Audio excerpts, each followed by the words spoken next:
Until today, there were probably many Americans who only knew Mr. Webb as the guy who beat the fella who liked to drop the M-bomb, as in Senator George Macaca Allen. Tonight, they would not be alone in wanting to learn more about the senator-elect from Virginia. For that, we turn to correspondent David Schuster in Washington. Good evening, David. Allison, good to be with you. What has been the chatter in D.C. today about this back and forth between President Bush and Jim Webb? Well, this was the confrontation that I think a lot of people who know Jim Webb, who also know President Bush, had been waiting for. Jim Webb, during his Senate campaign, was outspoken on Iraq. That was his #1 issue. People knew how sensitive his son's service is to him. And Webb has not minced words, either with the Republican opponent, George Allen, or with President Bush. So it's not necessarily out of character that he would simply not want to have a conversation with President Bush. I think it's also not out of character that he would stand his ground and be very icy with the president for the president bringing this issue of his son up.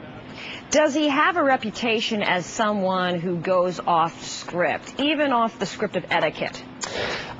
Yes and no. He doesn't really go off script, but I think his script is one that most Americans, most people in Washington don't tend to follow. You recall that Jim Webb wrote some fairly racy novels. He has said some things in articles that he published about women serving in combat that got him in a bit of trouble during this campaign.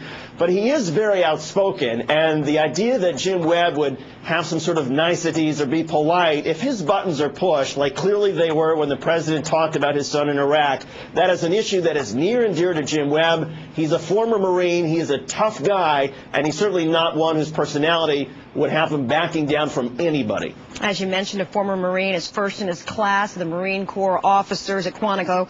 What else does he bring to the discussion when we're talking about the war in Iraq?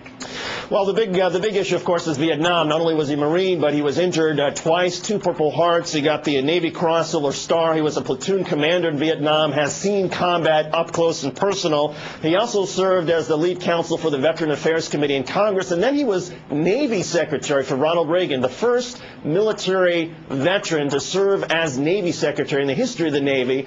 And so to him, it's not just a matter of, yes, he has seen combat, but he has also been in a policy position. And for him, that's why this issue of Iraq is so important to him. But that's an interesting point. He was in a policy position under a Republican president, as you just mentioned, in the Reagan administration. So could this be problematic for him at all, since he clearly isn't your average Democrat? Well, it could, as far as Jim Webb is concerned, on some key Democratic domestic issues. For example, Jim Webb, he is opposed to any sort of gun control. He has also spoken out about raising taxes, so the Democrats might not be able to count on him on those issues. But the reason why he has so much appeal to Democrats is because of his experience as a veteran, his perspective on foreign affairs, and the fact that he is somebody who has a vested interest in what is going on in Iraq because it is part of his family, and he is tough, and he's not somebody who backs down on that issue. And before I let you go, we've seen that video over and over again, and we've talked about his son's combat boots, which really came to be a symbol. Do we know if the senator-elect plans to keep on wearing them? No, apparently the day after the election, a couple days after the election, when he was finally, when George Allen conceded and he had his sort of victory speech a couple days later, at that point you saw him, as he was in this video, raising the combat boots. At that point he was no longer wearing them. It was symbolic, a lot of his supporters say, that he was now moving on from a campaign to coming to Washington. But I would bet that it's going to be the elephant in the room for anybody who has a discussion with Jim Webb about Iraq. I bet that at some of those hearings that he will be in, his questions will be a lot more pointed because everybody's going to know that he has a family member who was there. This isn't just a matter of policy. This isn't just some sort of esoteric argument about what to do. For him, this could be about life or death involving his own family. And I think everybody who knows Jim Webb, who knows what's going on in the Senate, is going to be watching that. MSNBC's David Schuster. Thanks, David. Thanks, Allison.